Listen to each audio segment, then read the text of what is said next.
so just wanted to welcome everybody and thanking everyone for coming to this meeting. We are now starting to reach the end of this whole process of the Translation Club, which started ages ago. I first contacted Ana with an idea to get a group of translators to start translating Brazilian literature, contemporary Brazilian literature. And Ana embraced the idea warmly, and here we are. After all this time and all these meetings, we are now reaching an end very soon. We have 3 more to go, 3 more texts to go. So it won't be now too long until we finish it all. I have the pleasure to have today here the author, Décio, let me try and say your name, Zilberstein or Zilberstein. You tell me later. Zilberstein. You did a great job. It's Zilberstein. Great. So Décio is with us, and we're going to be discussing one of his short stories. And our guest translator is Larissa Jordão, who's very kindly agreed to do the translation this evening. And we are going to discuss, debate, translate some extracts that she selected beforehand. I think perhaps I'll let Décio maybe later on introduce himself, because I think it's more relevant that he introduced himself and if he wants to tell us a little bit more about him. So I'll pass on now to Ana. Ana, if you want to take over. Okay, please. Sure. So I'm going to speak in Portuguese. I gave myself a task for this workshop. So I'm going to present my own reading of the short story. I'm going to read in Português. O Benfeitor de Santa Clara é o 11º conto que trabalhamos no Brazilian Translation Club. Mais uma vez, temos diante de nós o exemplo da diversidade da produção contística brasileira contemporânea.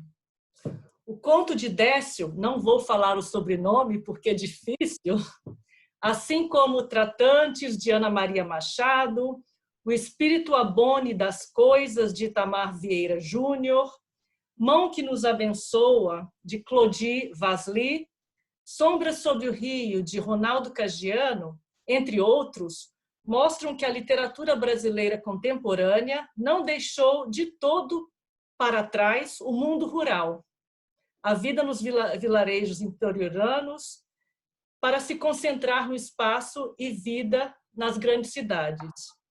Décio explora o espaço e o ritmo de vida no interior de Minas Gerais. Ivo, a personagem principal, opta em voltar para a terrinha, como dizemos lá em Minas Gerais, eu sendo mineira também, né? Mesmo que o conto incorpore o campo com a perspectiva do homem que teve uma vivência na metrópole, em São Paulo, ele opta por voltar para Minas Gerais. O primeiro quadro do conto, Vestido Vermelho, começa com os passos de Solange, que religiosamente quebram a monotonia das manhãs de Santa Clara.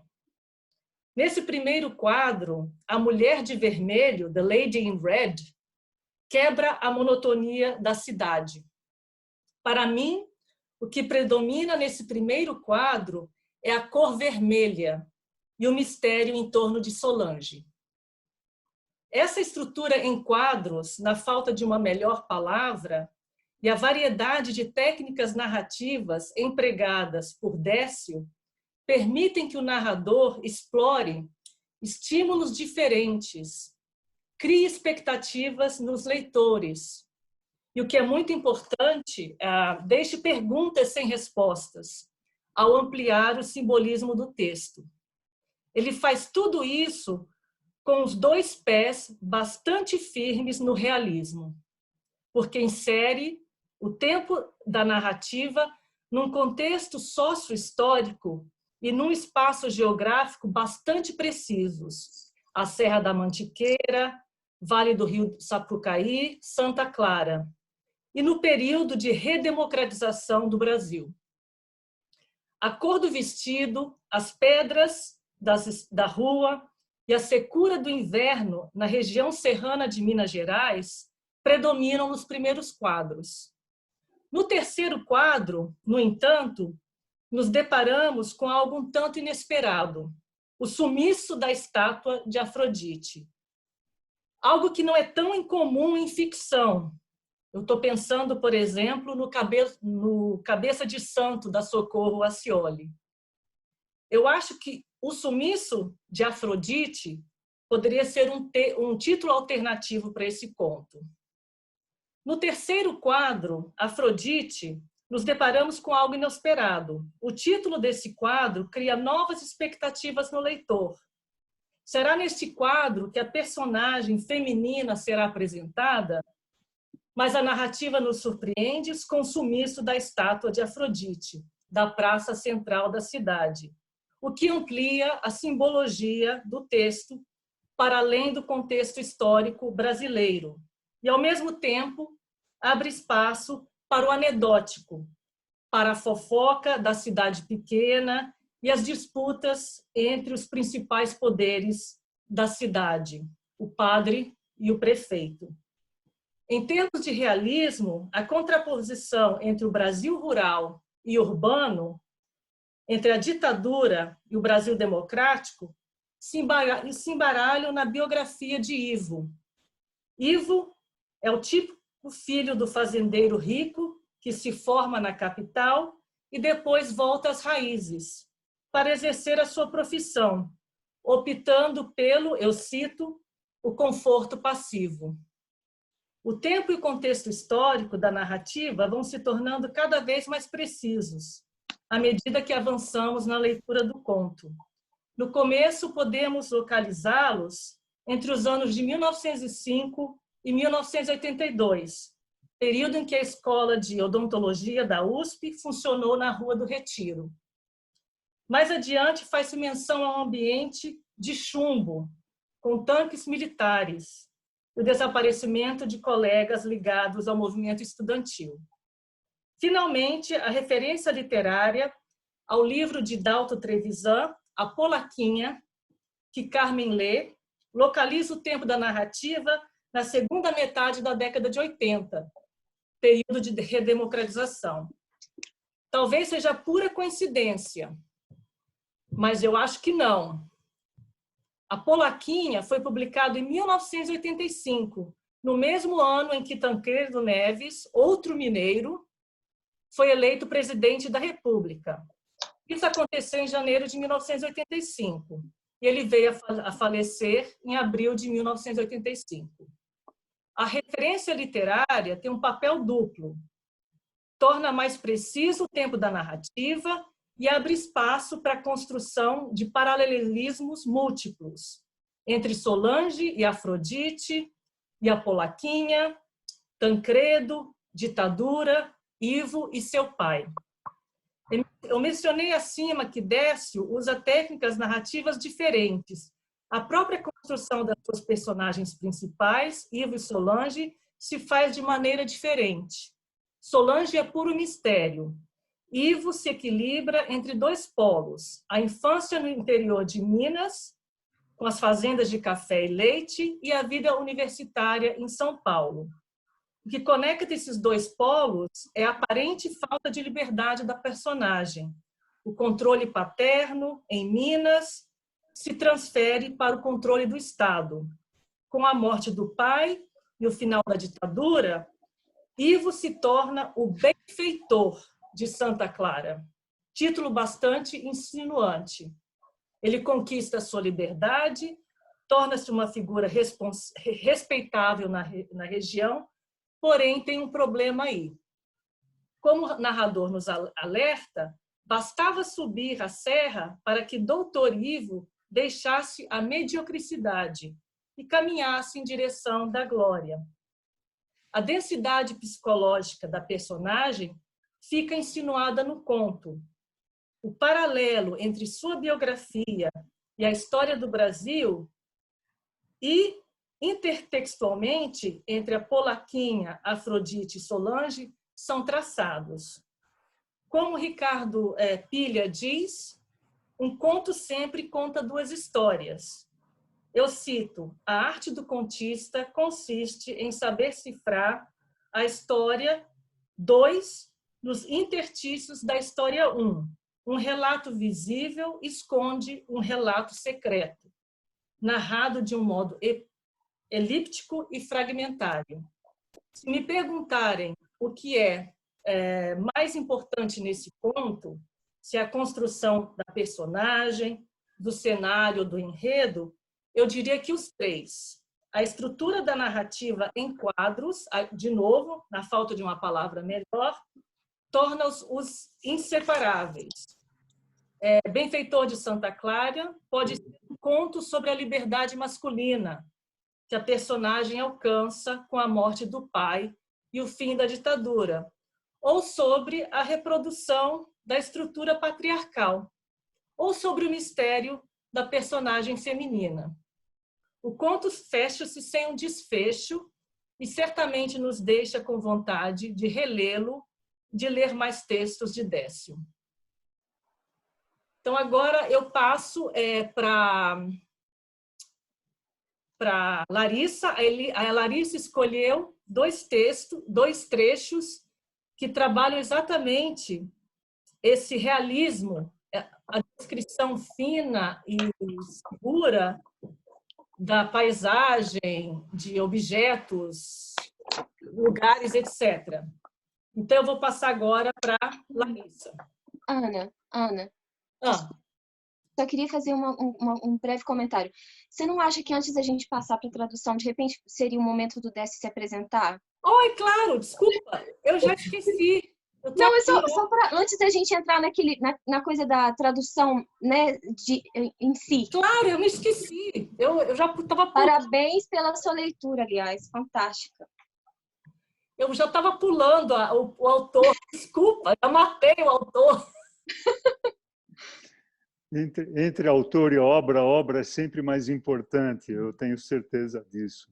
Mas, em primeiro lugar, eu quero agradecer a vocês. Meu nome é Décio Zilberstein, eu nasci em São Paulo, num bairro central, num bairro de imigrantes da cidade de São Paulo, chamado Bom Retiro.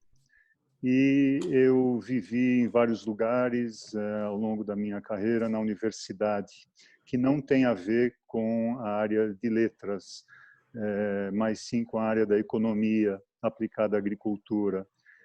Eu fui, ao longo da minha vida profissional, mais leitor do que escritor, e, ao longo do tempo recente, eu consegui reequilibrar essa balança, e hoje eu atuo como escritor em tempo integral e vivo entre Minas e São Paulo, aqui na Mantiqueira e São Paulo. Então, essa é a breve história.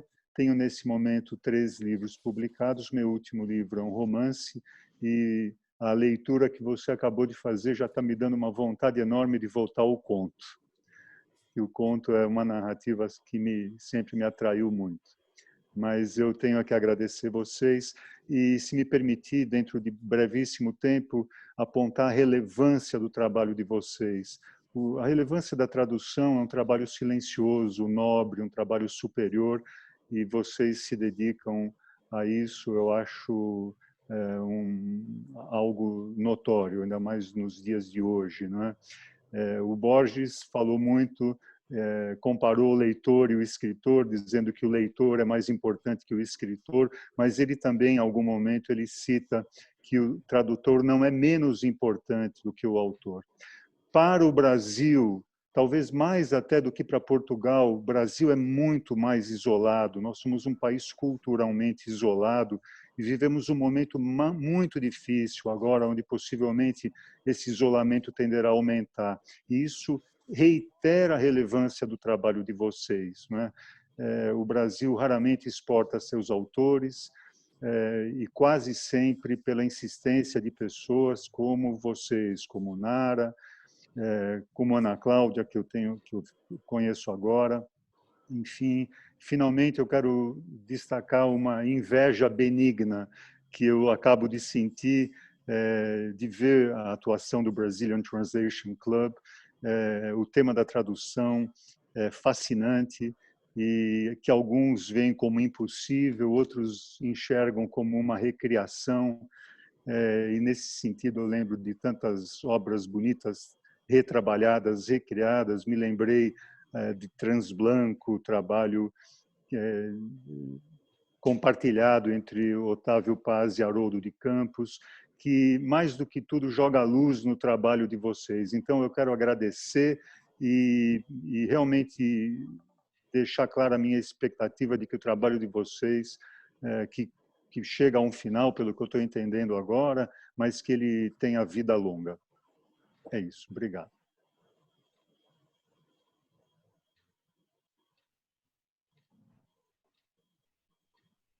Então, alguém quer comentar alguma coisa rapidinho? Vocês podem também, né, levantar a mão. Oh, Vitor! Hello! Oh.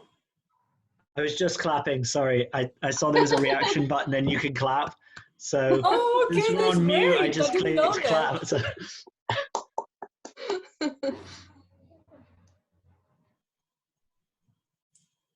Então vamos passar para a Larissa, né? Então, antes, né, de ir para a tradução, eu fiz um comentário sobre o texto, sobre as linguagens e de um ponto de vista de um tradutor. Eu escrevi em inglês, só um pequeno texto que eu vou ler para vocês também para compartilhar. Eu adorei o texto em si, então Décio, parabéns também, um ótimo escrivão, primeira vez que eu estou ouvindo sobre você, então certamente vou continuar a buscar essas 3 obras suas, tá bem? Então, eu vou ler em inglês, como já disse antes, porque eu escrevi em inglês, porque eu sou mais acostumada. Então, vamos ver, né? So, the text narration is very descriptive on each paragraph because I translated two. This is a good attribute to the translators as it gives them the chance to participate in the avalanche of vocabulary that all of the description possesses. In addition, it does also help the readers to build a more concrete visual of the whole text through a very good descriptions based on each paragraph. As a reader, one is able to follow the flow with the author's intentions with better flux of the actual text, almost like building bridges to build each individual scenario. Like, for example, the 2 texts that I have purposely chosen to translate, as they contribute to the descriptive scenario of introduction of what Dr. Eva's professionalism and work life is like through the author's descriptions, that can freely let the readers and translators perceive the intentions much easier. Taking into consideration the vocabulary and wording format, for the translation aspect of it can be very easy, but similarly very accurate.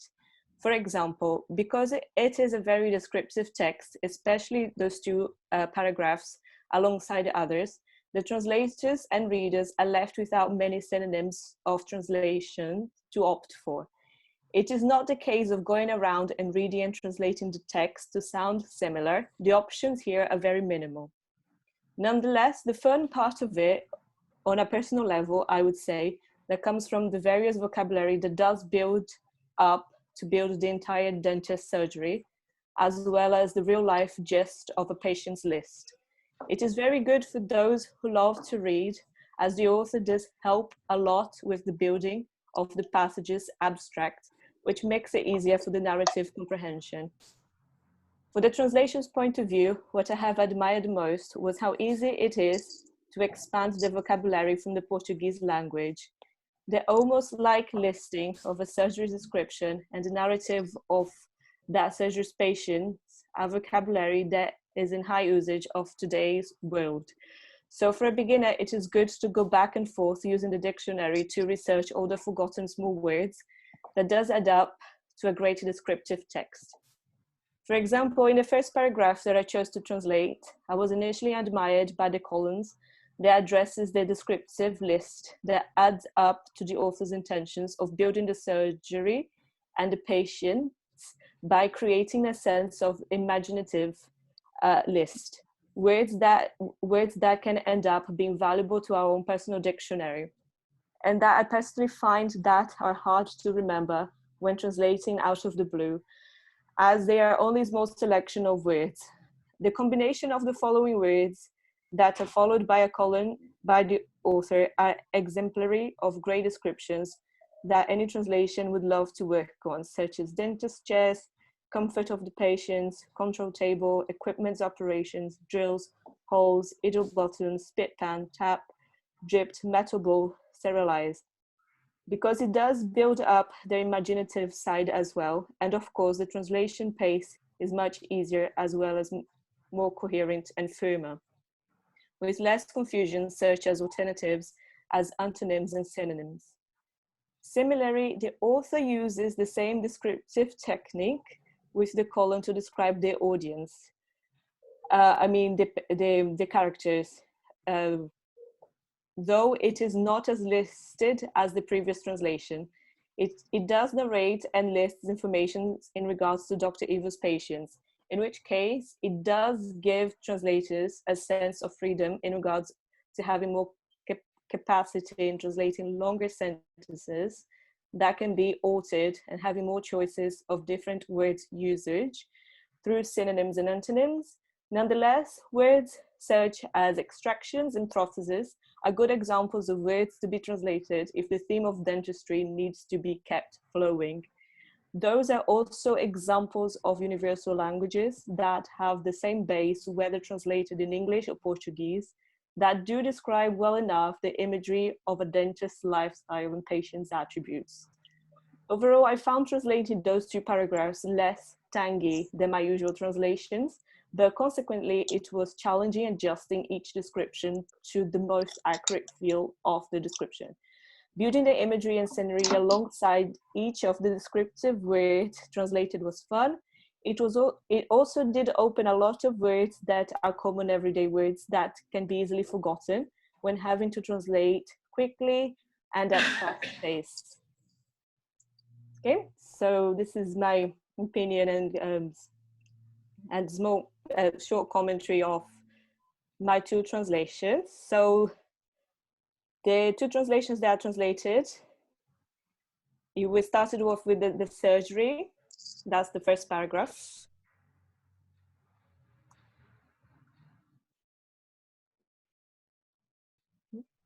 Moment.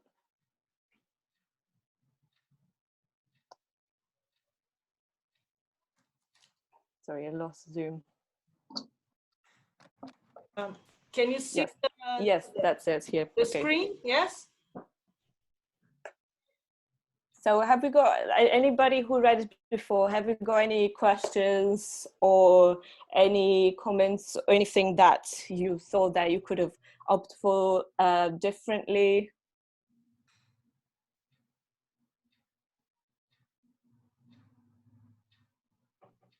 Anna, is it a good idea if anybody actually or Larissa read the translation? Perhaps? Yes, I can read it. Yeah, of course. Yes. Okay. So I will just read as is. That was I translated those and I sent it to Anna. Okay, and Nada. So first of all, we are forgetting the steps. Maybe Décio or someone else, would you like to read it in Portuguese? Oh yes, that's the one. Décio, would you like to read in Portuguese? Well, it's up to you. Yeah, I can do it if you like. Can I? Yes. Ok. O Dr. Ivo inspecionou o consultório preocupado com a asepsia do lugar. A cadeira de dentista era de ferro fundido e datava de 1940, mas lembrava uma cadeira de barbeiro. O encosto estofado tinha o couro desgastado pelo uso, o espaldar com 2 ajustes para o conforto dos pacientes. Para a cabeça, 2 apoios à semelhança de um par de fones de ouvido, porém mais justos. O descanso para os braços era de madeira. À direita do paciente ficava uma pequena mesa de comando com botões redondos e indicadores com ponteiros que algum dia se moveram, permitindo o controle do funcionamento do equipamento. No lugar das brocas, buracos. Alguns botões inativos e interruptores engripados completavam a configuração do que fora um painel de comando. Um braço vertical segurava uma lâmpada incandescente sem qualquer anteparo para proteger os olhos dos pacientes. Um segundo braço terminava em uma plataforma para o repouso dos instrumentos. O terceiro braço apoiava um recipiente de plástico redondo que fazia às vezes de uma cuspideira, alimentada por uma mangueira fina, acochada a uma torneira que gotejava continuamente. Sobre a pia, uma lamparina acesa aquecia uma vasilha de metal com água para esterilizar os instrumentos.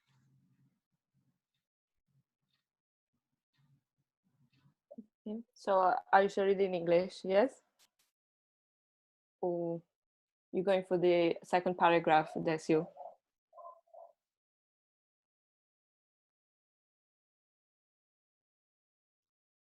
I think, Larissa, we can, Ana, do you agree? We can just, as we read the first part in Portuguese, we can now do the translation of that part in English. Okay. Would that be okay? Mm-hmm. Shall I read it? Yep.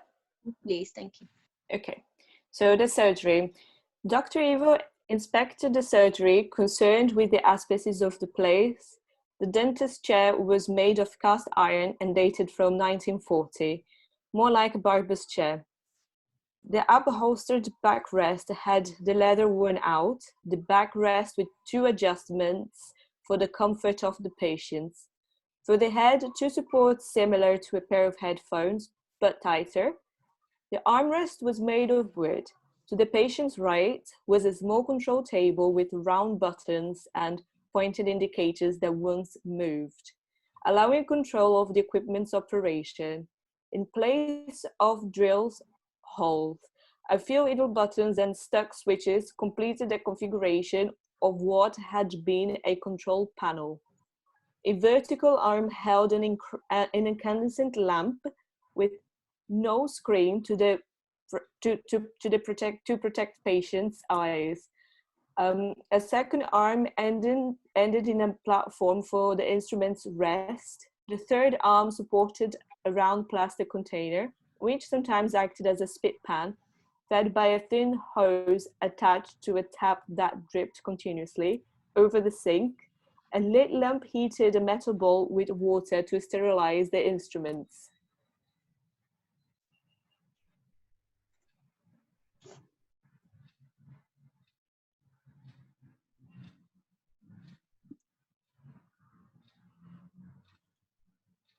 We invite everybody to discuss your own translation options. We can move from phrase to phrase. So please join the discussion, and if you want to, comment still about the interpretation of the text, ask questions to the author. Larissa can take the advantage that the author, that Décio is here also. So just feel free to participate. So I thought the third word presented a bit of an issue when I was looking at this, because I'm guessing, is Ivo the first name of the doctor, or is it his surname? It's his first, because I feel like in English we don't usually call someone doctor and then their first name, but maybe in like a countryside setting you might, I don't know, maybe you might, but I thought it was an interesting sort of thing to think about, whether you can call him Dr. Ivo and that's fine, or whether there needs to be another solution. I believe that there should be commas, and say like, for example, the surgery doctor, comma, Ivo, comma, inspected the surgery, and you can solve this out.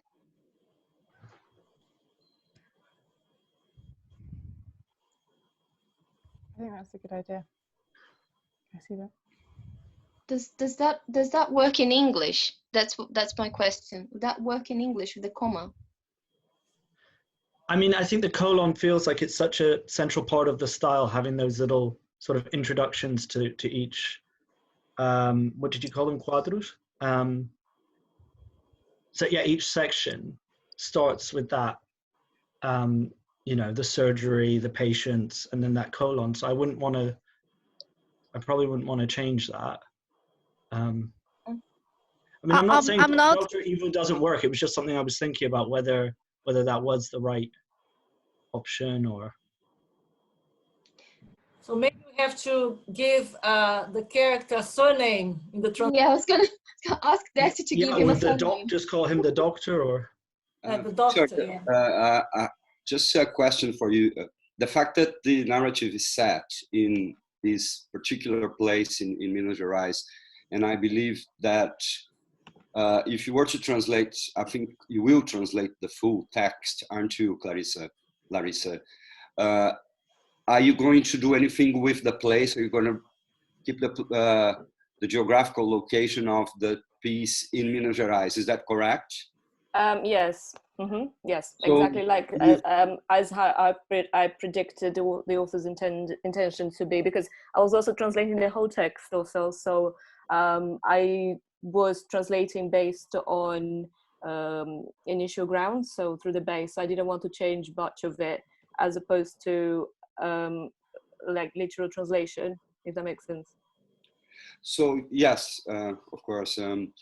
So More do you like think of a as an cultural English fit. reader, you wouldn't find this kind of awkwardness justifiable in some ways because of the origin of the text, or is it something that kind of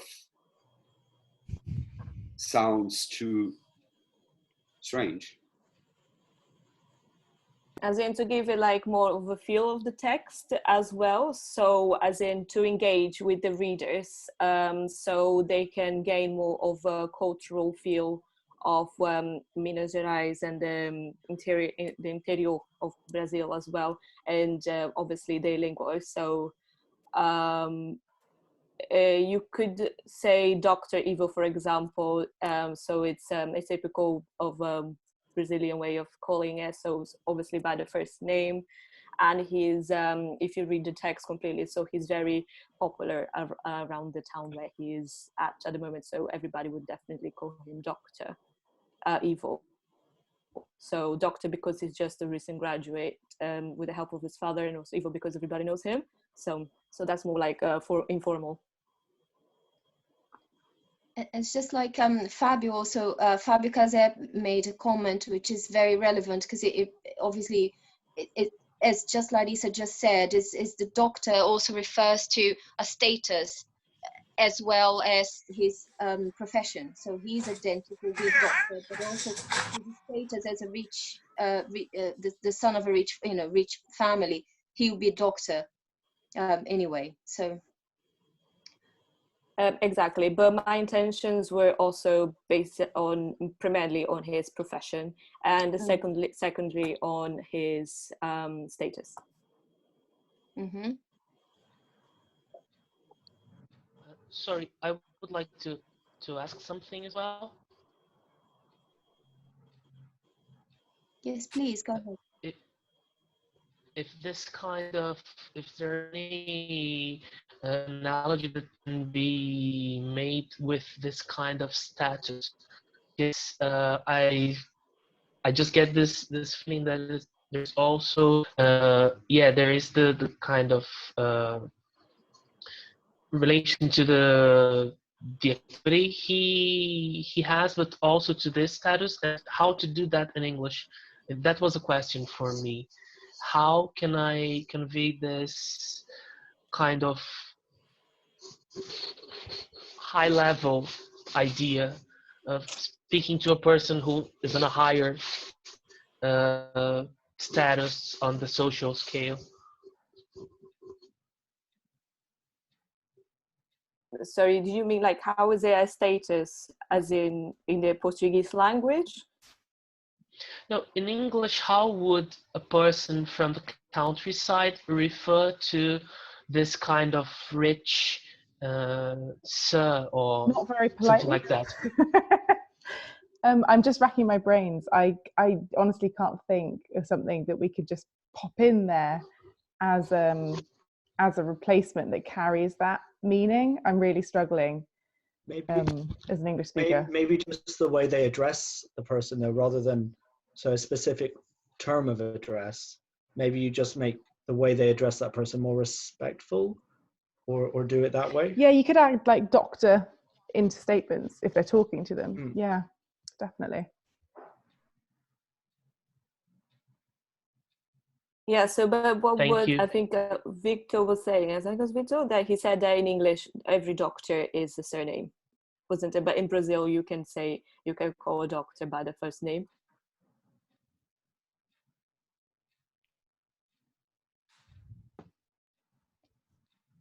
I mean, there may be instances where you call a doctor by their first name, but I just feel like the normal thing would be the surname. Then again, the reader might not know that whether that was a first name or a surname anyway. So I think it's the first name. no, it is a first name, but the reader might not know if they didn't know Portuguese. Oh, okay. I mean, it's short, so they might assume. So it does help finding out more about the Brazilian culture, I would say, because obviously, like with the literal translation, it would be Ivo, wouldn't it? Because we can ask, Ivo is the first name, isn't it? Elder Delso.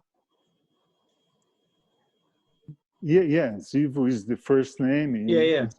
It's not unusual in Brazil to call a medical doctor or dentist doctor as doctor and first name, but I think your comments are making clear to me how difficult, how sensitive is your work as translators. It's incredible. It's very, very interesting for me. But also obviously it's to the readers, isn't it? I mean, like, so we've been following up Ivo's story for a while now. Obviously there is some introduction to him, and even his dad's name is Octavio, so I don't think the surname is actually mentioned. So it's they may be like an informal engagement between the readers and the author.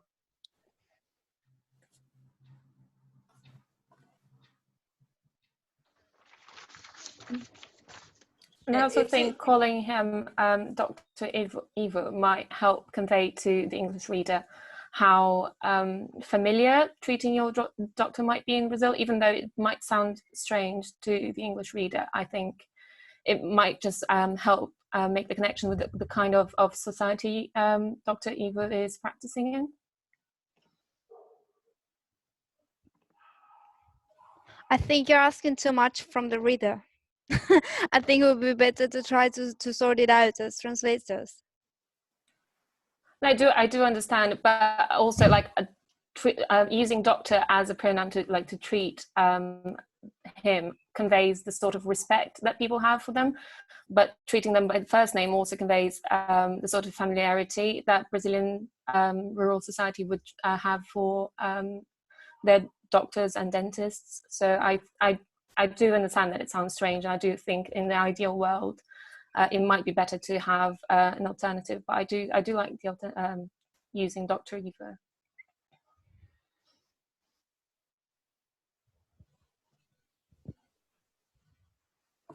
I strongly believe it's something to sort out, because otherwise you would think that that Ivo is just a surname. That there's no way for you to actually know that it is the name, and if it is, why would you think that it is an informal relationship if you're not aware of the actual culture? But in literal translation, that might be an issue. I would say, thinking about it, but it is so, which is why it's quite important to find out about the text as well, because we can't really alter as much like this. But I would like to ask Décio. Décio, o nome Ivo aparece em outras partes do conto com a perspectiva da intimidade, de ser o primeiro nome, não? Ivo aparece em outras partes do conto. Eu teria até que pegar agora o livro que está logo ali, mas eu não me lembro do detalhe. Agora, eu fico tentando me colocar no lugar de vocês, como resolver a questão. No Brasil é comum chamar doutor primeiro nome, professor primeiro nome, coisa que seria muito estranho em países de fala inglesa, por exemplo, não é? talvez a solução fosse, ao mexer no texto, apresentar o nome completo dele no início. Eu nem me lembro se isso eu fiz ou não, eu tenho que ler o texto novamente. Ou deixar apenas Doctor, como creio que foi mencionado por alguém. Talvez isso, vamos dizer, traçasse o espírito do relacionamento, que é muito comum. É um relacionamento respeitoso, seguido do primeiro nome, o que causa estranhamento para o leitor de língua inglesa, entendo. Ou então, mudar, usar o sobrenome. Não vejo outra alternativa, né? Mas eu não sei a tecnicalidade da tradução. Vocês estão enriquecendo o debate para mim. Larissa, o que você acha disso? Você faz uma escolha no final das contas. Eu estou aqui pensando, eu estou assim no mental debate, né? Porque pode sugerir, porque obviamente não é só para tradução, vai ser um texto de ficção literário. Então, se você pode ser alguém bilíngue que esteja lendo, alguém que queira saber mais um pouco da cultura, alguém que queira ter um engajamento maior. Então, possa ser que seja assim, ou possa ser gramaticalmente, só gramática. Sem erros, sem a cultura, sem a arte. Clarissa, posso falar? Eu queria, já que o Décio falou perceptivamente aí da estranheza, da potência, of the potential awkwardness or strangeness of the text in English. Let's say your syntactic strategy to keep all the structure of the sentence as the original. Is there any specific way in which you thought that this works better than reversing some of the sentences? Do you want, or it is a deliberate attempt to keep some to refer the reader perhaps to the Portuguese, for the reader to have a sense of the Portuguese, language or syntactical form? Do you have any comment on that, or? Because I think it works and it becomes very beautiful in many moments. Yes, not sure. In the end of the day, I don't think. It's 50-50 really. I mean, inclusive with the syntax and the feel and everything, but because obviously Vito picked up on that point and then made him think. So it would, for example, so you would take a while for the translation text to be engaged. So perhaps they're altering it, and it'd be good. But if you come from the beginning of the text, you will be familiar with Ivo himself and his story, and he's even mentioned his fuga to Minas Gerais and everything. So he's not really introduced as somebody of a high respect as much to be calling him by his surname at this point. So by then, if read the entire text translated with just Dr. Ivo, I think that the readers would be okay with it. By obviously, there is still the surname and not surname, but yeah, that's still this. Well, yeah. And the other thing, it's not the first time that Dr. Ivo appears. There is a conversation that goes on here. Meu filho, o povo anda dizendo, blá blá blá, and then falou se achegando ao pé do ouvido do Dr. Ivo. So even the narrator uses Dr. Ivo a couple of times before you get to that point, né? Antes de chegar nesse ponto aí do consultório, a expressão doutor Ivo já é usada e o Ivo sozinho também é usado. Então, eu pessoalmente não vejo a dificuldade de colocar o doutor Ivo aqui. Não sei. Eu acho que flui, para mim flui, quando eu leio o texto todo e o Décio fala Ivo e fala doutor Ivo. Se a gente estivesse lendo o texto todo traduzido, eu acho que o leitor se familiariza, como a Larissa falou, né? Então, uma hora você lê, o estômago do doutor Ivo reclamava pela refeição. E daí a pouco você lê, Ivo parou o automóvel. Então, nós somos introduzidos às duas possibilidades aqui de formalidade, né, e de informalidade. Eu não vejo um problema. Exatamente, porque o leitor se familiariza, sim.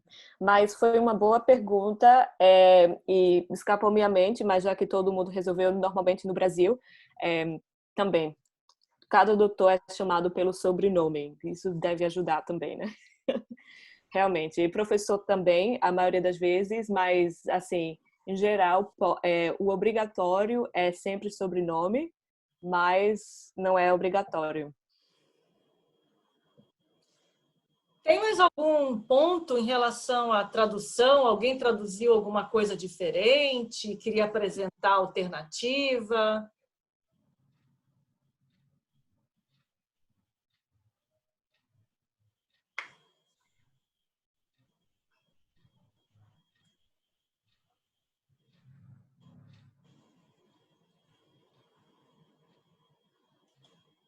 Não?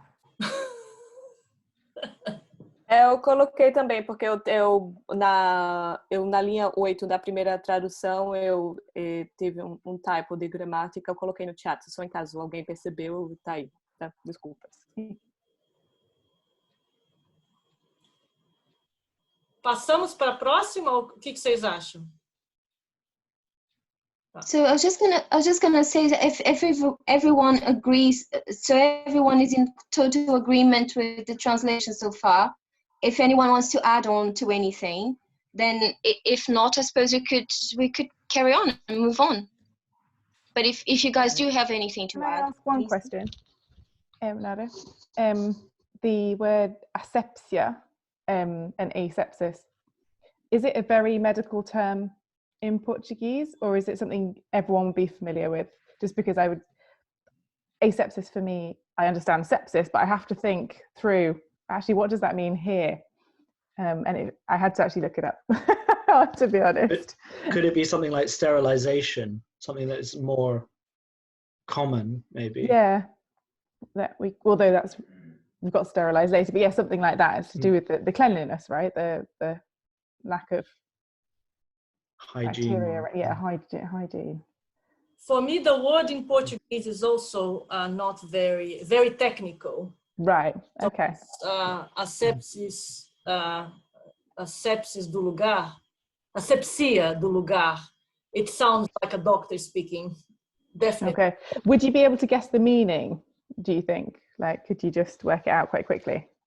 I can guess the meaning. I think loads of people would have to look up it in the dictionary. Good, I'm not alone then.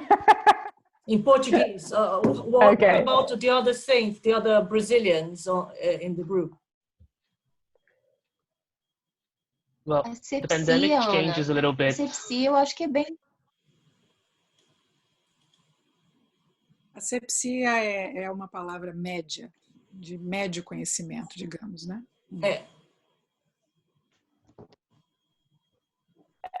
Como eu disse no commentary, né? Porque como eu na reunião de ontem com a Ana Cláudia, é uma linguagem muito técnica. Também porque está descrevendo um consultório, então basicamente não é uma sala de doutor, assim, um consultório e palavras médicas. Eu na minha opinião, eu acharia melhor colocar as espécies porque cai mais no tema e com o fluxo do flow. Mostra Mas, que ele é esperto. Tem vários sinônimos. E eu vou falar de uma perspectiva de quem traduz muito autor morto, né? é delicioso poder estar aqui com o Décio e perguntar: Décio, essa foi a tua intenção? Você teve a intenção de usar qualquer outro termo ou você queria usar asepsia? Porque aí, para mim, não tem conversa. Né? Você usou uma linguagem bem técnica e é essa a linguagem do autor. Então, eu acho que passar atestado de burro para o leitor, tentar fazer a coisa mais ou menos digerível, né? Não sei. Se existe a palavra no inglês e a palavra tem o mesmo sentido do português, para que tentar adaptar? Não sei, né? Se eu puder comentar, bem, eu utilizei asepsia e, não sendo eu um técnico, eu usei como um leitor, como um autor, então, quer dizer, fez sentido para mim. Quanto à popularidade ou não desse termo, eu diria que, por incrível que possa parecer, nos tempos de pandemia, ele tornou-se um termo muito popular agora, mas talvez na época que eu escrevi não fosse tanto.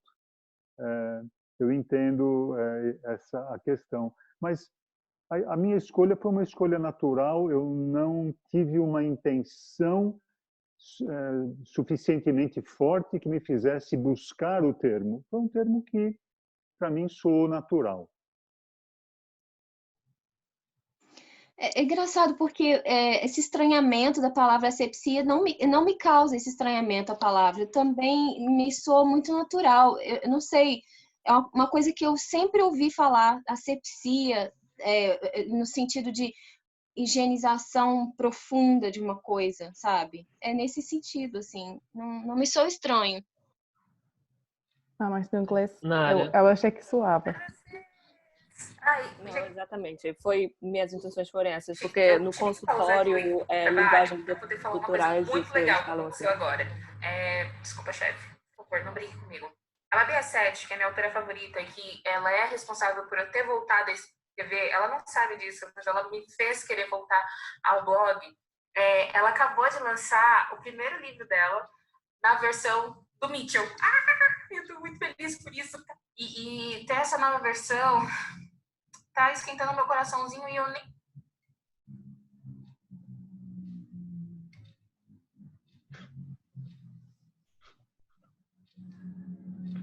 Eu não sabia quem está falando, desculpa. Eu também não sei quem está falando. Mas já parou. Eu não consegui identificar. Já parou. Pronto. A gente foi Zoom bombed. Oi? Eles chamam isso de Zoom bombing. Quando alguém entra na conversa e joga qualquer coisa assim. Foi uma interferência. Tipo, alguém entrou na nossa festa, é isso? Sem ser convidado?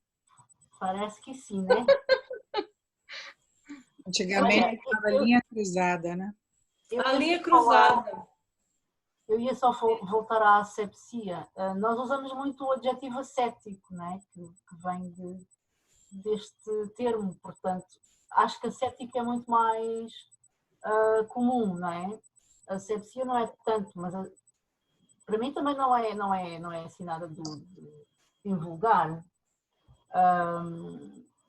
Mas penso que sim, penso que o adjetivo se calhar é mais comum do que o nome, mas não deixa de ser uma coisa perfeitamente usual.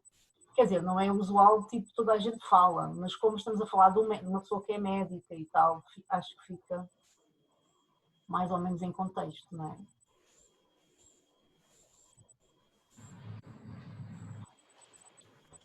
Uma coisa que eu queria comentar também é que nessa frase especificamente é o olhar do médico, né? É o caso do dentista, mas por ser o olhar dele, eu acho que é uma palavra que combina muito com isso. Porque ele não vai buscar limpeza, simplesmente, ele vai buscar asepsia. Uhum.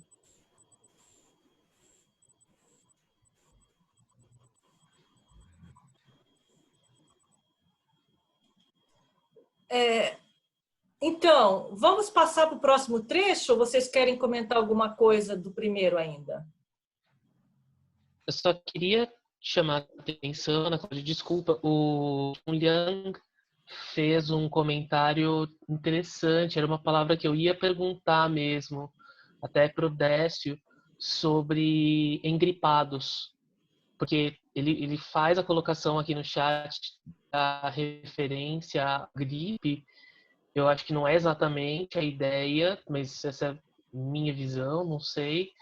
Mas eu vi que a Larissa traduziu com stuck.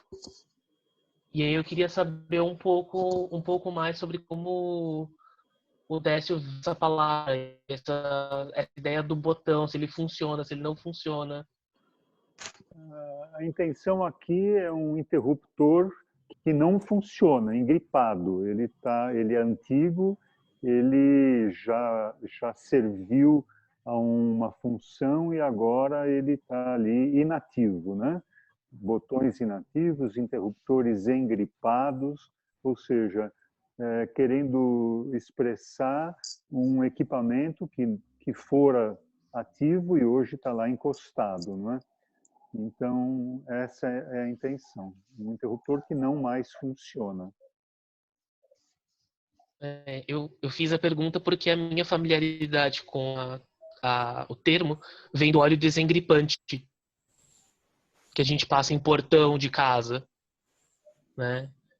Então, uma das alternativas que eu, no meu exercício de tradução, fiz foi pensando que o botão ainda pudesse ser apertado e não que ele tivesse travado. E eu optei por ir para o som, coloquei squeaky.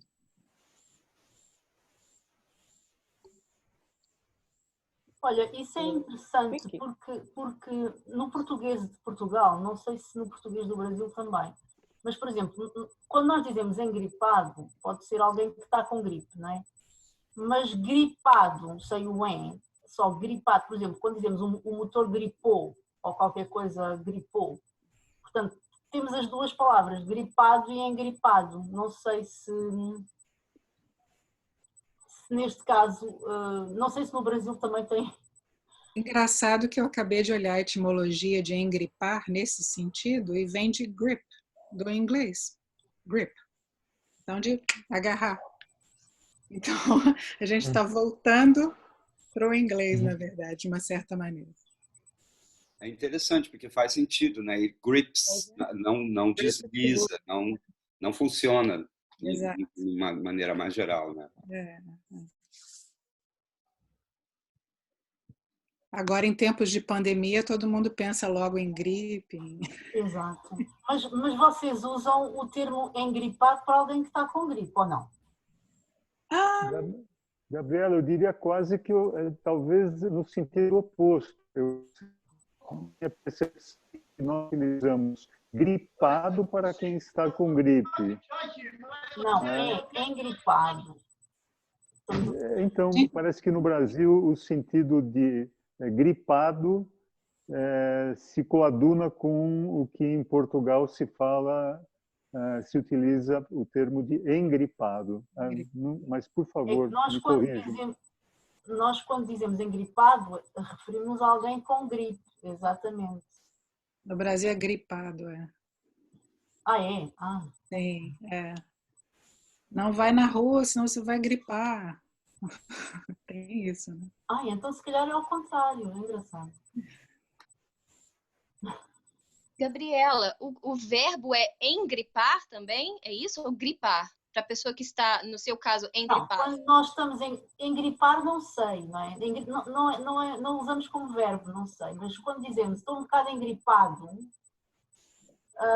pode ser, estamos a dizer que estamos doentes, com gripe. Não completamente, mas estou um bocado engripado, é isso, é estar com gripe ou está a ficar. Eu coloquei aí a definição aí no chat, engripar. Alteração de engripar, verbo transitivo e pronominal. No Brasil, ele é usado na função mecânica, como o Décio usou no texto, de avariar, falando de peças mecânicas, por exemplo, desgaste, dilatação, fricção. Então, a palavra existe também no português brasileiro, né?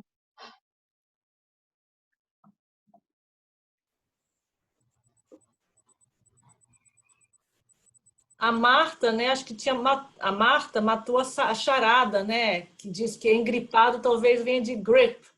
Não é, a etimologia é essa, engripar, no sentido que foi usado no texto, é esse, é de grip. É de segurar, de agarrar. Porque a gente não usa engripado com sentido de gripe, né? A gente usa gripado. E, evidentemente, não faz o menor sentido no contexto do conto. Mas isso é engraçado, porque eu, quando li no texto esta parte, eu pensei que era essa a intenção, dizer que os botões estavam como se estivessem doentes, não é? Tipo, já não estavam a funcionar tão bem, estavam engripados, tipo, tinham apanhado uma constipação ou qualquer. Achei que poderia estar relacionado. Às vezes nós, como autores, tomamos assim liberdades, não é?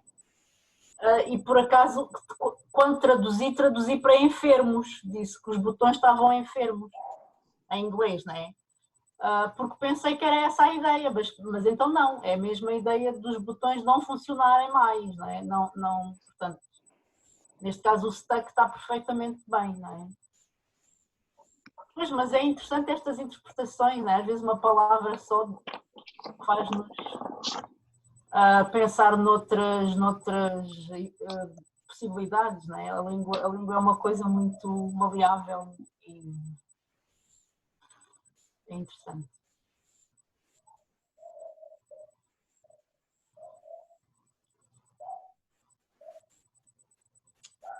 Vamos passar para o próximo trecho ou tem mais alguma pergunta? Tá bom, eu vou então compartilhar a tela.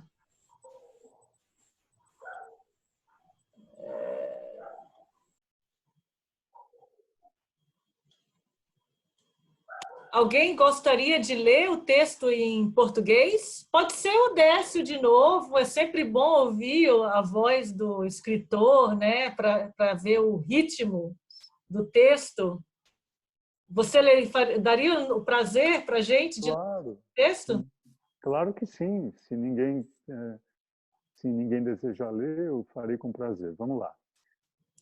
Os pacientes. Os pacientes atendiam ao chamado de Carmen. Chegavam aos poucos na frente da casa de Dona Antônia. Carmen ajudava a organizar uma fila que começava no corredor externo, que ladeava a casa e seguia pela rua. Alguns pacientes vinham de longe, das fazendas de difícil acesso da região. Na maioria eram pessoas simples para quem o doutor Ivo significava a única assistência de saúde. Não se importavam com a qualidade do trabalho nem com as condições dos equipamentos. Queriam mais era encontrar o doutor. A condição dos equipamentos permitia-se tanto fazer extrações e obturações superficiais. As próteses, o doutor Ivo mandava fazer em outra cidade, quando os pacientes podiam arcar com o custo. Não havia uma broca manual funcionando que permitisse fazer restaurações. Ele sabia que nada substituía o alívio trazido pelo alicate para quem sofria com as dores de dente. Extrações era o que mais fazia. O início dos trabalhos ocorria logo após a refeição. As fichas estariam todas preparadas e ordenadas por obra de Carmen. Chegando ao posto, Ivo perguntou em ritual previsível: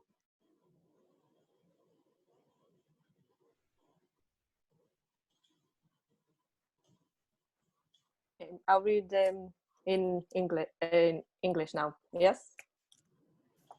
Okay, so the patients answered the Carmen's call. I was a bit confused on that one because so we can go back to it in the discussion. So they arrived little by little in front of Dona Antonia's house.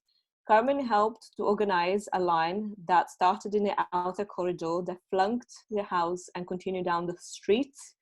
Some patients came from far away, from farms that were difficult to access in the region. Most were simple people of whom Dr. Ivo meant as the only health assistants. They did not care about the quality of the work, nor about the condition of the equipment. They wanted more to find the doctor. The condition of the equipment allowed at most to make extractions and superficial fillings. The processes Dr. Ivo ordered to be done in another city, told them to, when the patients could afford it. There was no working hand drill to allow restorations to be done. He knew that nothing could replace the relief brought by the pliers for those who suffered from a toothache. Extractions were what he did the most. Work started right after the meal. The record cards would all be prepared and ordered by the work of Carmen. Arriving at the post, Ivo asked an unpredictable ritual.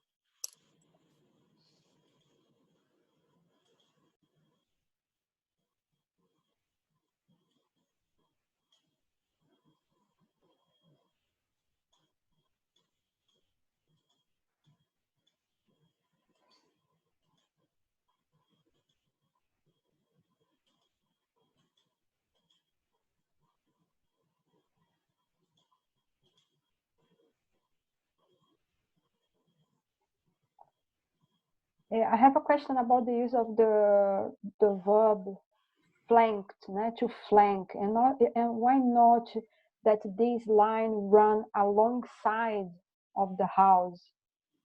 Because to flank is a different thing from ladear, né? De correr ao lado de alguma coisa. So I think that here, if you change it, it would give more of the idea of ladear if you change to that this line ran alongside the house. Yes, I thought of that as well, but because of the complex language, because flanked was like it was more like old-fashioned and so forth. So I thought that it would fit in, but definitely what you said, because I looked up the meaning of it also. But the intentions were for it to be like that. So I was almost certain that it could fit adequately, but definitely a suggestion. Yeah, and also the article in front of Carmen's call, you can get rid of it.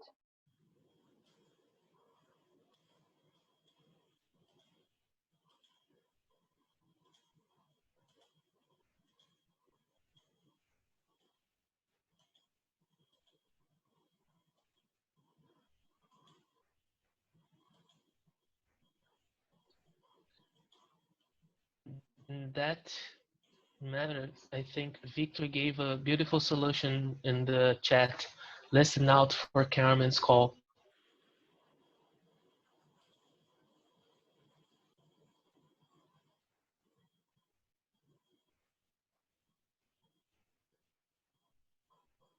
Sorry, what did you say, Anna, that we could get rid of? I think. No, I actually think that Vitor's, as Fabio said, Vitor's idea is even much better.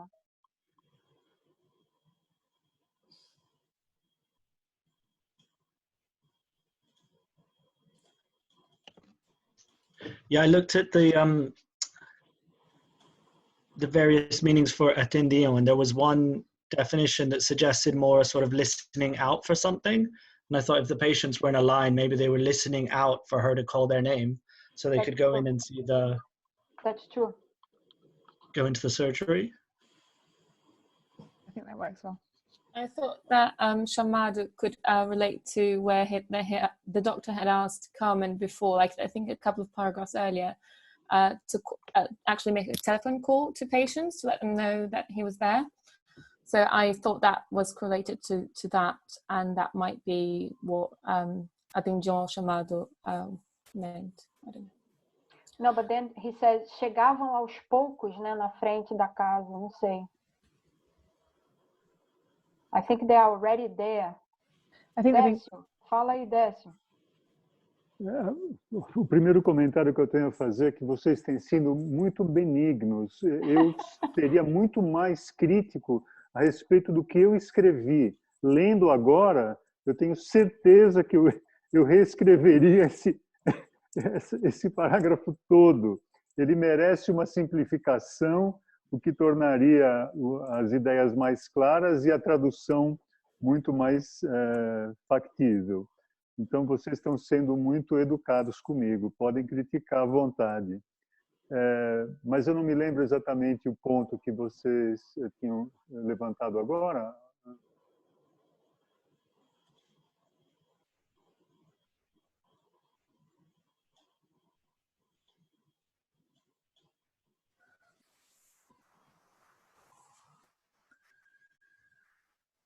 Gente, alguém tinha feito uma pergunta para o Décio. Pode repetir, por gentileza? Pro Décio, não fui eu. Eu fiz pro... Desculpas.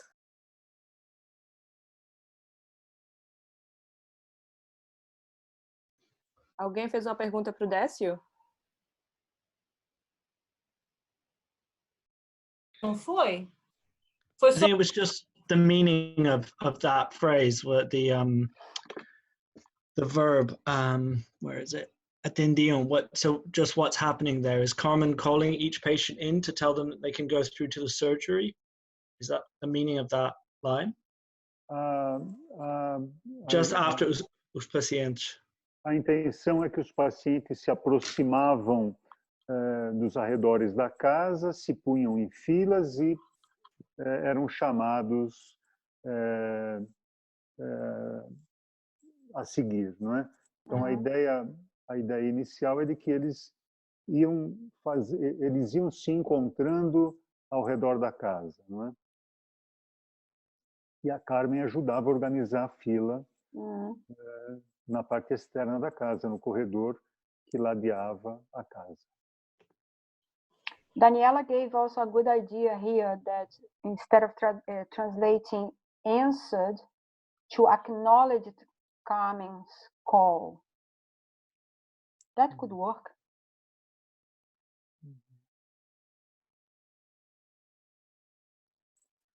I think obeyed is too strong. I was going to say, but I think acknowledged feels to me like they might show that they've heard it, but still ignore it. Whereas I feel like they're following something that she's suggesting. But that's just my view. Yeah, but obey comes too strong, I think. Yeah, I was thinking, because obviously the word obedecer, o chamado de Carmen, não está na tradução oficial, então eu decidi mais, porque é um texto muito técnico, eu decidi mais focar na tradução com ar mais literário da literal translation, e depois discutir um pouco, porque eu também tive um pouco de dificuldades, porque eu atendi o chamado da Carmen, é como se ela estivesse chamando cada paciente, um por um, para entrar na sala do doutor, porque ela é a secretária, basicamente, não é? Então, é mais ou menos isso. Não é obedecer, porque não é um comando, é do tipo, estava todo mundo lá esperando para que a Carmen chamasse eles. Sim. Na minha opinião, a melhor versão até agora para substituir é a do Vitor, quando ele diz listened out for Carmen's call. That's simple. It's a simple solution. It's clean. And it's what it means. I mean, they were out there waiting for having their names called in, né? Mas você acha, Ana, que, por exemplo, porque atender não é escutar, você acha que seria uma boa ideia? Ou não? Eu fico assim um pouco confusa por aí, mas é só isso. Eu acho que sim, porque atender também tem a ver com atenção. Eles estão prestando atenção, eles estão tentando saber quando é a sua oportunidade para ir para o tutor. Daí você acha que escutar cairia bem, Inessa? It's not listen, it's listen out. It's slightly different. You have to listen out for something. So to kind of listen expectantly, waiting for that name to be called. So it's not just listening, it's more to do with attention. So that other meaning. E isso é atender ao chamado. Atender ao chamado é estar com atenção à chamada. Portanto, é estar a ouvir. Exatamente. É?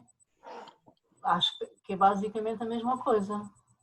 Apesar de não estar o verbo ouvir na frase, mas que tem o mesmo significado, não é? Desculpas, não era para ter o Z antes da palavra da Carmen. Eu estou percebendo isso agora. Patients answered Carmen's call. Desculpas. Carmen's call, yeah.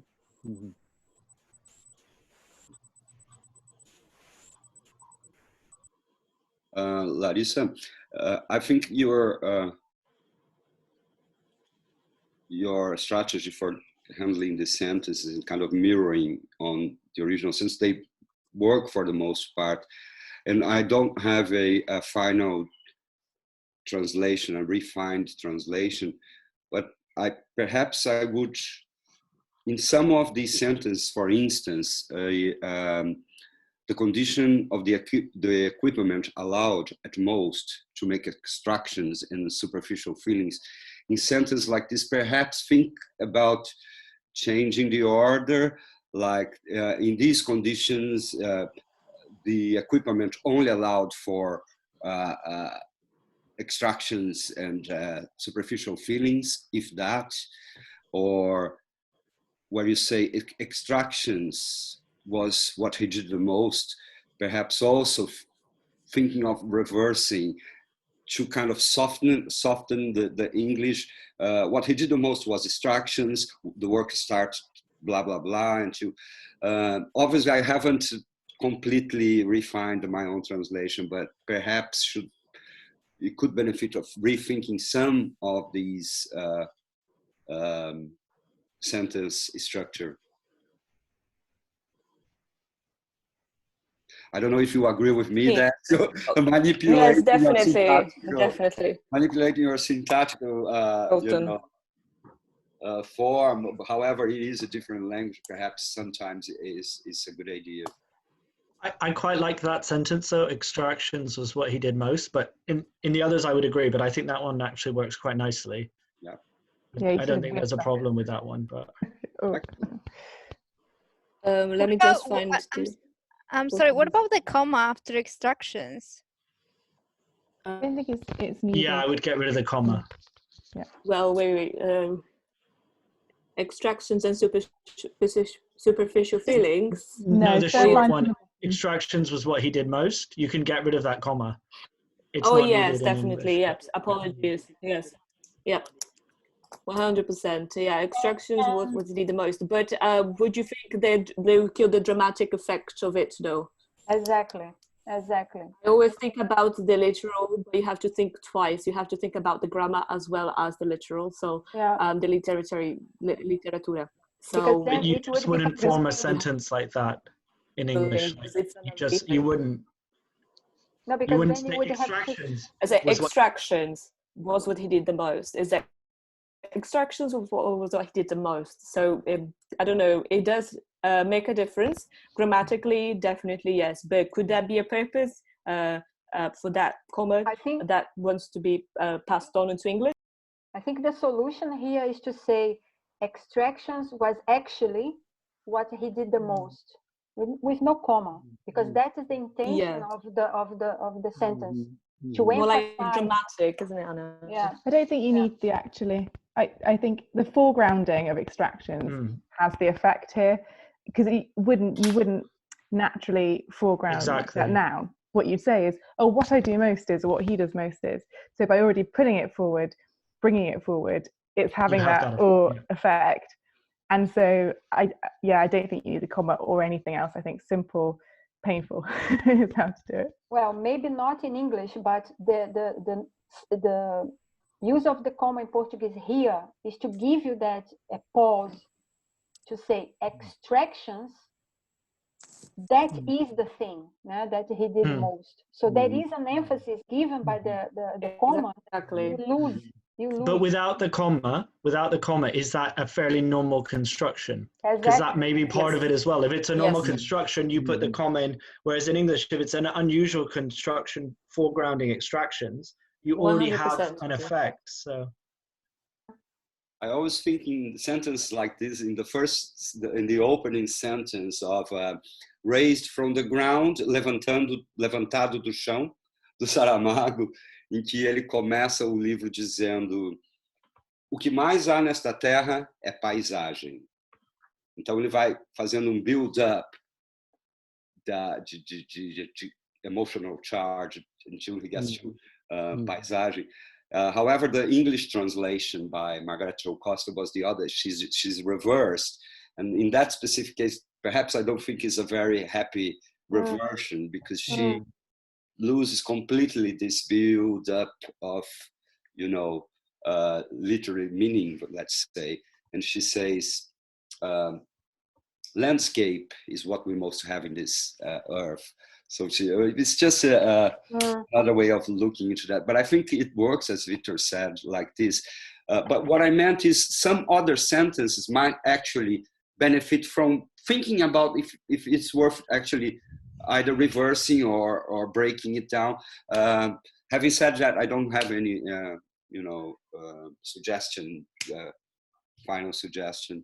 Exactly, Elton. It's like a very unique sentence structure, isn't it? It's like building up, and then after that there's a colon, so it's starting a speech. So it's like, in a way, it's like gathering the readers to what comes next is actually very deep. So it's like one of my favorite parts of the actual text. So it's basically being like a suspense, or like getting the readers to pay attention a bit closer. Maybe something like this, because work started right after the meal, and that's a very odd sentence to just be in the middle of everything, of that paragraph. So it's very quick, the extraction. So don't know. So I would say grammatically, I would definitely correct it, but that's without any intentions of build up of a mood for the text. But with the all together, then I just told myself it's best to leave as it is, because it does help the readers to engage with the author, like always. I'm also wondering about the meal. What if that? So this is, he has lunch. Is it lunch he has prepared for him when he first arrives, or he has a meal prepared for him, doesn't he? Mm-hmm. Can I ask a question about the extraction? Still go back to the extraction. About the verb, extractions was. Shouldn't it be extractions were? Yes, sorry, I did put it on the group. Sorry, yes, on the chat. I actually didn't notice a while that. back. I think it sounds okay.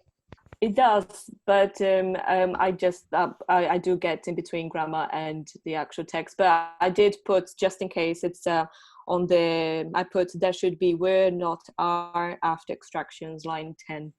But is it incorrect to say extractions was or not? I think maybe it sounds a bit colloquial. Yeah. Like,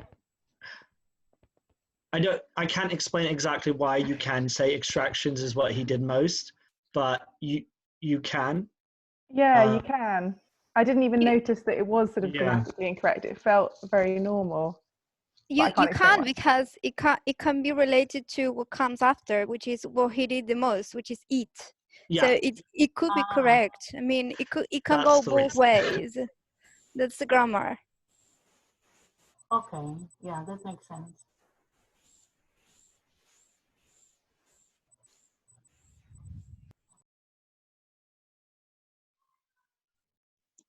Yes, somebody's like putting the coaster on the extração era o que mais fazia. Não era extrações eram o que mais fazia. Então, talvez was is best, isn't it? I mean, for the sake of the actual text, other than, because obviously you are supposed to put we're after a plural, like third person, but era is singular. But that's a little bit different because you have a comma. Yes, well, I think with the grammar it's completely irregular now. I mean, it's like more of like a personal opinion from the author that wants to build up something, perhaps. That's in the Portuguese. That's something very Brazilian. We very often we have the topic of the sentence in the beginning of the topic of the clause in the beginning.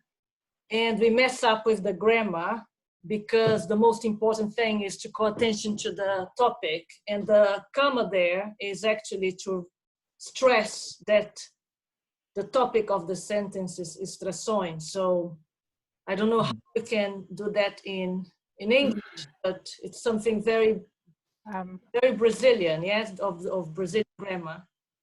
So that's why we were suggesting that just foreground extractions is already a bit unusual in English. Yeah. Because usually you'd say what he did most was extraction. But if you say extractions is what he did most, you're kind of doing what you're saying is happening in Brazilian, but we just don't use a comma. It's not the way we would construct that grammatically. So what about if you insert that extractions, comma, that was what he did the most? Yeah. Yeah, right? You could do that, yeah. Yeah, I think that's the meaning, really. Ele não está falando extrações, eram extrações, é isso que ele fazia. Yeah, if you want to keep the comma, I think that's the way to do it. A alternativa em português teria sido extração de dentes era o que mais fazia, né? Eu entendi que não seria incorreto colocar no plural extrações, mas eu gostei dessa última sugestão para tradução para o inglês. That is, eu acho que aí captura exatamente o sentido.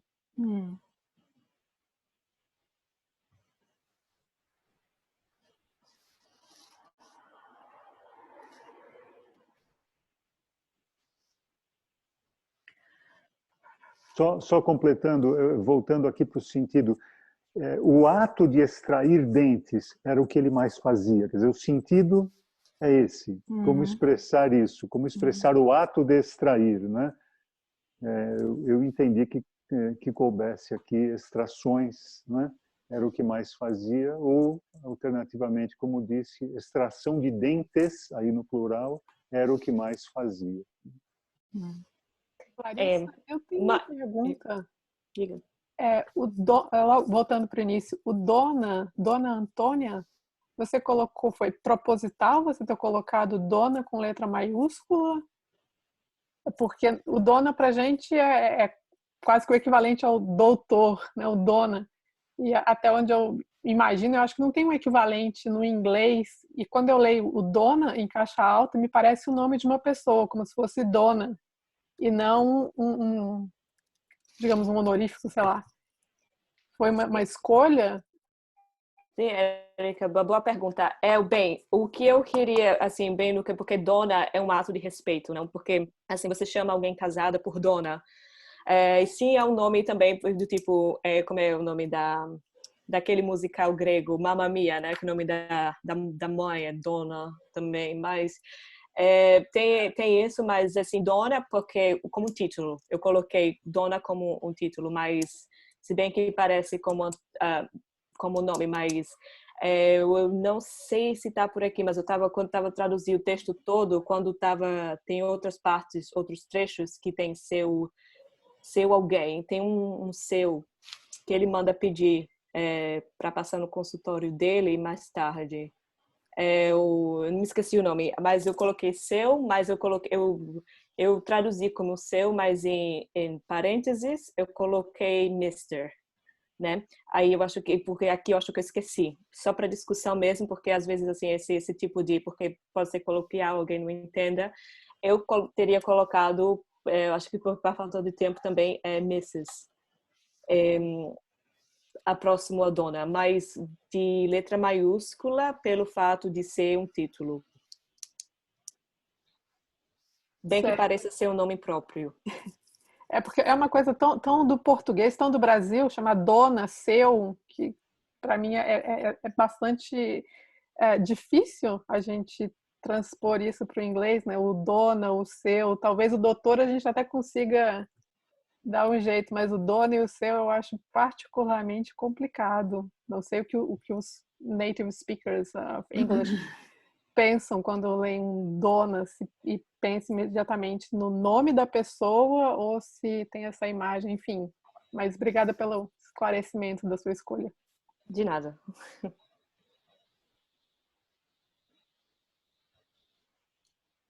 Dona e seu sempre é uma questão que causa dificuldade para os alunos que fazem tradução. Acho que apareceu já lá no texto da Ana Maria Machado, né, Dona Lídia. E não pode traduzir por Mrs., né, Mr. Eu acho que tem várias opções, deixar dona ou simplesmente tirar pronome de tratamento, e é uma questão de ser talvez coerente, né? Talvez tirar o Dona Antônia, mas deixar o Dr. Ivo. Será que a gente não está julgando o médico, julgando a senhora e dando mais relevância para o médico? Então, talvez seja uma questão de coerência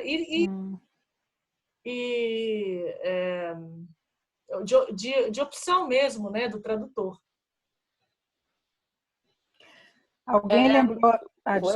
Desculpa, eu tentei dar uma olhadinha aqui brevemente, mas disseram que dona, para ser nome próprio em inglês, normalmente tem 2 N's, só para dar uma dica. Mas, desculpa, só isso que eu queria falar. Porque ela me perguntou por que dona aparece nome próprio, mas normalmente dona com nome próprio em inglês é com 2 N's, normalmente, tá? Eu ia dizer que, como alguém citou no chat, Dona Flor e seus 2 maridos é um exemplo clássico que você resolve adotar. Tem também o equivalente Doña em espanhol, que também significa a mesma coisa.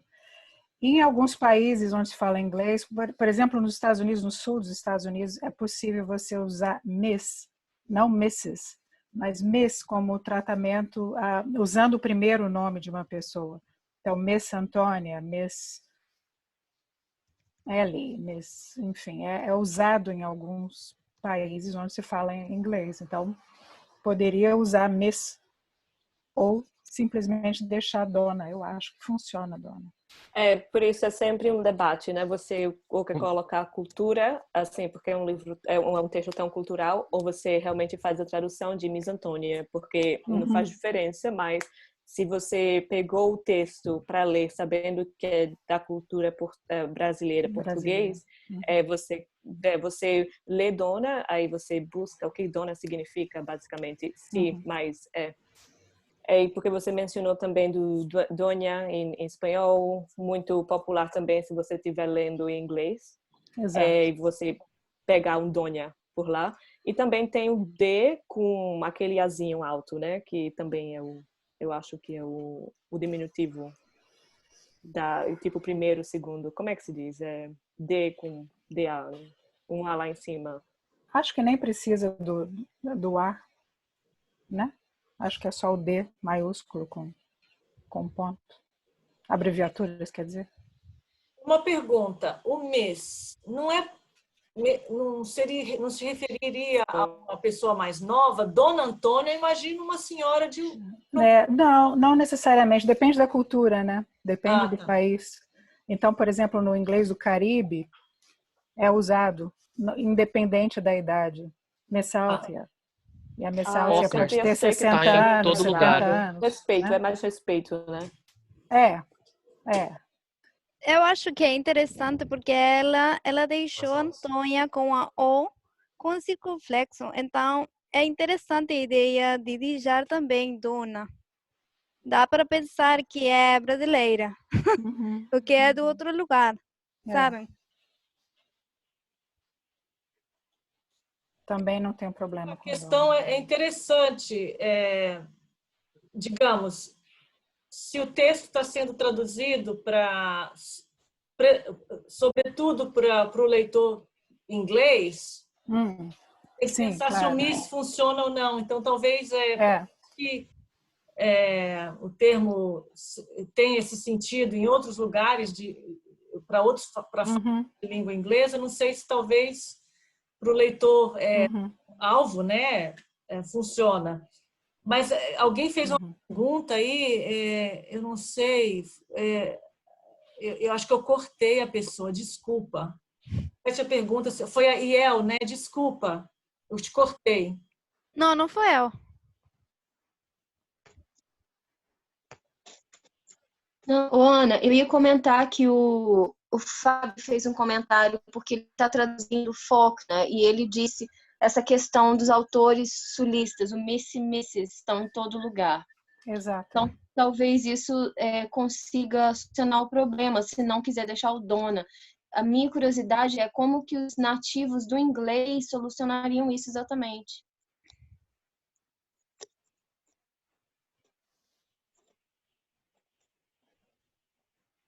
I just use Donna in mine, in my translation. I translated a text once from Ecuador where it was the women who cleaned the house were all called Niña before their name. So it was Niña, Ali, Niña. And I couldn't find any equivalent in English. There wasn't an exact term. I thought of Miss, maybe the South, but then you're using a whole other culture that isn't Ecuador, and who are you actually directing your text to? And so I ended up just using Niña. I had to alter the text slightly to make it clear that it wasn't her name when this character is first introduced as Niña Ali, but it seemed to me to be the best way to do it. And I think Donna, in the translation is Dona Flor and her two husbands. I think Donna's been used in enough Brazilian texts that people who've read Brazilian books may be familiar with it, and ones who haven't, it's probably good to, in this case, as you were saying, sort of educate them about the culture. So I've got a question for Décio. Décio, personally, if you read your book, if this text was translated, for example, would you want foreign readers who are not familiar with the Brazilian Portuguese culture, would you want them to see Dona Antônia como uma Miss, ou MS, né? Que você não é casado ou não casada, mas assim, ou você preferia, na sua opinião, você acharia que Dona seria uma terminologia melhor para deixar mais enriquecido com a cultura, ou você acharia que seria melhor uma tradução assim atual, sem muita cultura? O que você acharia? Quais são as suas intenções como autor para esse texto? A minha intenção como autor para o texto em português foi utilizar Dona com o sentido de uma senhora, não é? Eu não posso opinar em termos do my broken English is not enough for me to say anything about what will be the parallel, what will be desirable. Mas eu acho que Miss, aos meus ouvidos, não soa exatamente como Dona, embora houvesse o comentário da Marta, né, de que depende de que região do mundo nós estamos falando. Mas pensando em termos da intenção original, eu utilizei Dona com essa intenção, de representar, de indicar uma senhora que recebia o Ivo para o seu trabalho periódico na cidade. Então era essa a intenção. Então, aos meus ouvidos, Miss não capturaria exatamente essa intenção, mas os meus ouvidos em inglês não são confiáveis.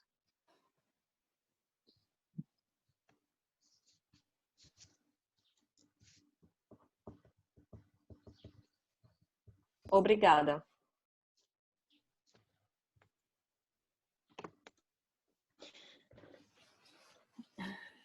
Larissa, você terminou de ler a tradução toda, não foi? A do texto? Do texto completo, sim. Você quis dizer? Não, essa parte nós chegamos ao fim. Não. Sim, terminamos. Sim. Eu queria saber se tem mais alguma colocação para fazer em relação ao texto, esse trecho de... A Ana sumiu. Ana? Aqui. Ana desapareceu. Ah, tá aí. Ô, Ana, eu tô pensando da gente tentar wrap it up. O que você acha? Sim, concordo. Alguém tá vendo a Ana? Eu tô aqui. Você tá congelada. Ô, Nara, o seu computador, a sua conexão não tá muito boa. Eu tô aqui, ó, no segundo copo de vinho. Aliás.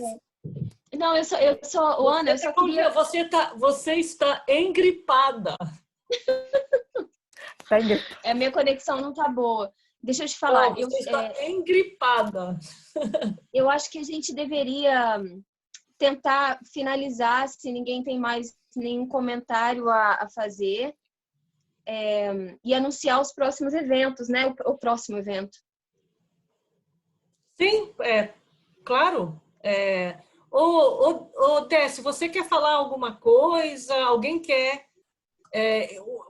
Uma coisa que eu achei interessante dessa tradução e da discussão são essas questões dos nomes, né? E também da questão do vocabulário técnico. Algo que pode ser técnico ou pouco técnico no Brasil pode soar mais técnico em inglês. Então, são questões interessantes que esses dois trechos, né, que a Larissa escolheu, trouxe. Obviamente que se a gente fosse... Se uma outra pessoa tivesse escolhido outro trecho, a discussão seria totalmente diferente, né? Eu acho que tem várias questões no texto que podem ser levantadas, desafios de tradução de vários tipos diferentes. Aqui a gente se concentrou na questão do nome, do vocabulário técnico e da ordem da frase também, né? Que eu acho que é uma coisa que aparece em toda a tradução. Então, seria isso que eu tenho para falar sobre a discussão, nota ou não nota de rodapé, que tipo de inglês americano, inglês universal, mundial, né? A gente já pode aproveitar essas questões, essas peculiaridades do inglês do Caribe e jogar no inglês americano, inglês, por que não também, né? O inglês já não tem mais uma nacionalidade, né? Então, também eu acho que Miss funcionaria, por que não? E eu não vou mais corrigir os meus alunos quando eles traduzirem dona por Miss, né? Agora.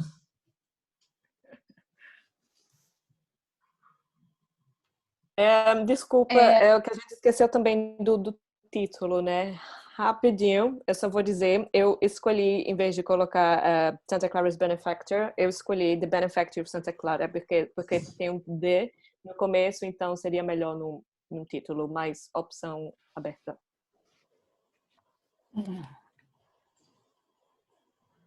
Eu queria, nesse último momento, reiterar o agradecimento e essa minha impressão que eu tinha antes desse encontro, da relevância do trabalho de vocês, agora é muito mais do que uma impressão, é uma certeza, é uma clareza. Então, eu acho a iniciativa muito, muito bem-vinda, necessária, importante nos dias de hoje. E, então, meus parabéns para o trabalho de vocês e um agradecimento muito sincero. Estou muito feliz de ter participado com vocês, viu?